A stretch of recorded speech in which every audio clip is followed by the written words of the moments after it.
My job is to encourage you to expand your being slowly and carefully into the areas that you feel uncomfortable in, so that you can be comfortable there, until you get so comfortable with life and the world that you can be the fullest potential that you are and nothing has to limit you. So my job is really to begin to make it just uncomfortable enough for you to grow. To speak in a group this big requires some courage. It's not easy and comfortable, right? Which is why I give you plenty of chance to speak in the little groups. However, it's also worth mentioning that when something requires courage, when it requires you to stretch yourself, there's a gift in that. The Big Circle has been a very powerful tool for people to bring their issues forward. It might not even be an issue as far as they know at the time. And Jan is able to focus in on that and pull out what's necessary for them to experience it fully and bring it out and deal with it. And she's used different methods of doing that, which have been very powerful. And it's also group learning as well, so everybody has learnt from it and grown from it.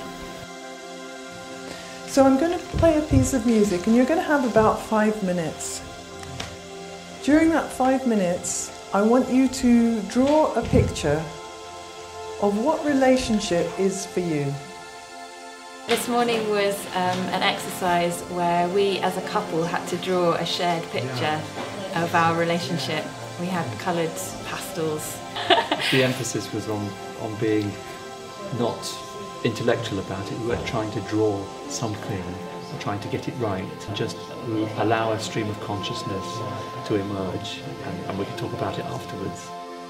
There was a moment where I realised that I'd gone over the top of one of his lines, and I felt really bad about that, and I kind of delineated this mistake that I made, and then I tried to make amends by creating something beautiful next to it, and I realised that that's something that I often do. So it was very enlightening. The rest of us didn't see a mistake there at all, we just saw beauty. Yay. I find the meditation in the morning very helpful. I wish I do that every morning in my daily life as well, because it helps me really get into my body. It's a kind of active meditation where we allow the feelings to flow through while the body moves, and it helps me release a lot of emotion that I would normally push down and wouldn't allow to be expressed, and with the movement it gets released much easier. Now, I'm going to ask you to pick one woman, and the woman you pick, we're going to ask her if she's willing, let's say at least until Saturday evening, to be in a marriage with you. One of the processes was that I got married, but I knew that the marriage would only last till the following evening.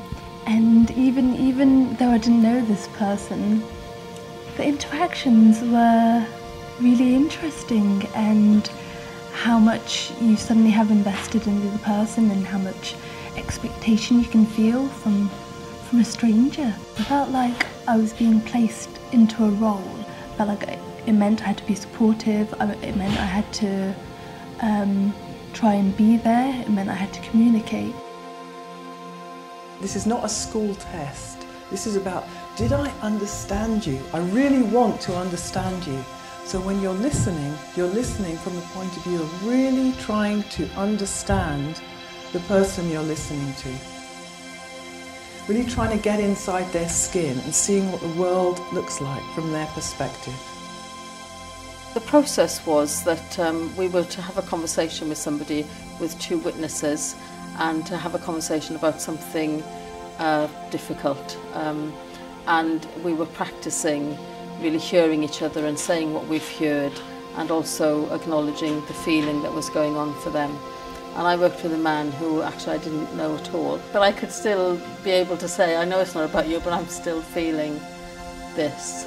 And for me then to be able to hear who he was and what was going on for him, for me it was a huge learning. So we'll wait a moment to see if anyone has the courage, and if not, then we'll find a way forward, and I'll push you into another difficult situation.